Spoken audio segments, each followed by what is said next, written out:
Snapdragon 8 elite जेन 5 7400 mAh battery, triple camera setup 50 megapixel के साथ देखने को मिलेगा। और सबसे बड़ी बात 24 GB रैम, जो कि ऑलरेडी बहुत ज्यादा चर्चों में। ये है iQOO 15 अल्ट्रा के स्पेसिफिकेशन। अब ट्विस्ट ये है कि ये फोन शायद इंडिया में कभी लॉन्च ही नहीं होगा। iQOO 15 अल्ट्रा चाइना में तो आ गया, लेकिन इंडिया में नहीं आया। पता नहीं क्यों, क्या प्रॉब्लम है। और ये कोई रूमर्स नहीं है, रिलायबल रिसोर्सेज से ये सब कंफर्म है। तो आज के क्वेश्चन सिंपल है, इतना पावरफुल फोन इंडिया में स्किप क्यों हो रहा है? तो भाई अगर आप इस फोन का वेट कर रहे थे तो अब क्या करना चाहिए। ये फोन रिसेंटली चाइना में लॉन्च हुआ है और स्पेसिफिकेशन देखो भाई, ये पूरा मॉन्स्टर कैटेगरी में आता है। स्नैपड्रैगन 8 एलिट जेन 5 जो कि क्वालकॉम का लेटेस्ट जनरेशन फ्लैगशिप चिप है। गेमिंग, AI प्रोसेसिंग, मतलब सब कुछ मिक्स्ड आउट। 7400 mAh की बैटरी। नॉर्मल फ्लैगशिप फोन में आपको 5000 mAh की ही देखने को मिलती है, जो कि इसमें आपको ऑलमोस्ट 50% से ज्यादा। 6.85 इंच 2K AMOLED डिस्प्ले, बड़ा शार्प और हाई रिफ्रेश रेट के साथ, ट्रिपल 50 मेगापिक्सल कैमरा सेटअप में, मेन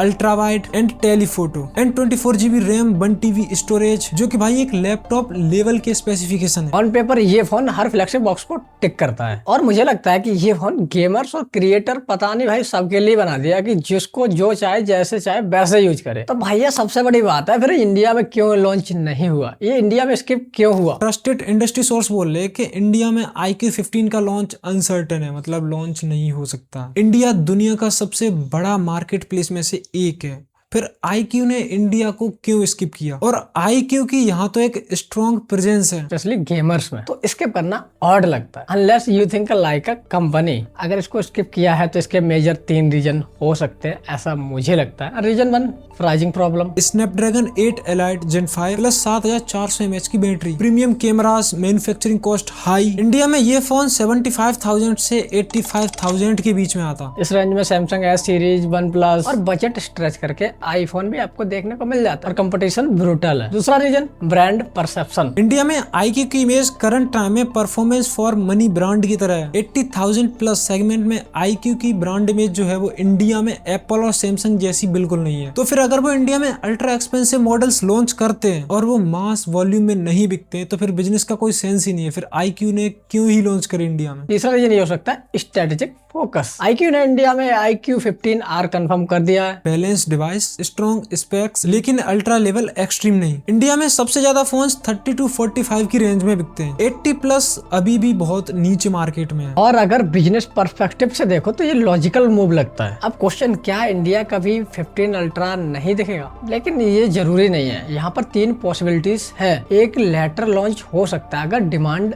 स्ट्रॉन्ग दिखी। नंबर 2, डिफरेंट नाम या स्लाइटली मॉडिफाइड स्पेक्स के साथ आ सकता है। और तीसरा रीजन ये हो सकता है कि iQOO ग्लोबल स्ट्रेटजी टेस्ट कर रहा हो बिफोर इंडिया लॉन्च। अगर iQOO इंडिया में 15 अल्ट्रा को स्किप करता है तो इंडिया को इग्नोर नहीं कर रहा, वो सिर्फ वही लड़ाई लड़ना चाहता है जहां पर वो जीत सके। iQOO 15 अल्ट्रा चाइना में लॉन्च हो चुका है और इंडिया में अभी भी अनसर्टन है। iQOO 15 अल्ट्रा इंडिया में अभी भी कंफर्म है या नहीं, इसकी अभी कोई डिटेल्स नहीं है। अब तुम बताओ, तुम्हें क्या लगता है, ये स्मार्ट स्ट्रेटेजिक मूव है या कुछ और? कमेंट में अपना रियल ओपिनियन दो। और ऐसे टैक्स रिलेटेड तो वीडियो लाता ही रहता हूँ, उसके लिए यार सब्सक्राइब कर लो। मिलते हैं नेक्स्ट वीडियो में, तब तक के लिए टेक की बात आपके साथ।